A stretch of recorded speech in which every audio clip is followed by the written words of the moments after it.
एक पक्षी जो अपनी मादा को जिंदा दीवार में चुनवा देता है। नहीं, ये जबरदस्ती नहीं है।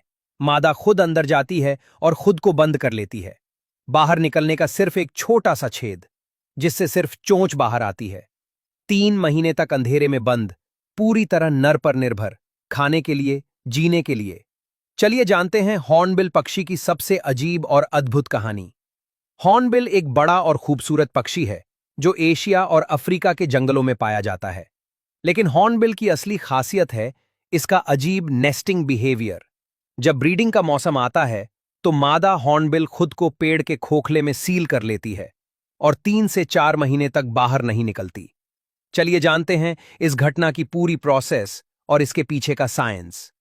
ब्रीडिंग मौसम से पहले नर और मादा हॉर्नबिल मिलकर एक सही पेड़ ढूंढते हैं। अब मादा हॉर्नबिल अंदर घुस जाती है और फिर दरवाजे को सील करना शुरू कर देती है। नर बाहर से गीली मिट्टी, चिपचिपे फलों का पल्प और ट्री बार्क लाकर देता है। मादा अंदर से इन चीजों को अपनी चोंच से लगाकर एक दीवार बनाती है। धीरे धीरे पूरा दरवाजा सील हो जाता है। सिर्फ एक छोटा सा होल रखा होता है, इतनी छोटा कि सिर्फ मादा की चोंच बाहर निकल सके और नर उसमें खाना डाल सके। अब मादा कंप्लीटली कैद हो जाती है। सील होने के कुछ दिनों बाद मादा 2 से 3 अंडे देती है। इस पूरे टाइम में नर का काम है खाना लाना।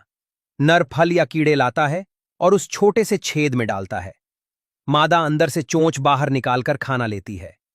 3 से 4 हफ्ते में अंडे हैच हो जाते हैं और छोटे छोटे चूजे निकलते हैं। अब मादा को और ज्यादा खाना चाहिए, अपने लिए भी और बच्चों को खिलाने के लिए भी। अब नर की रिस्पॉन्सिबिलिटी डबल हो जाती है।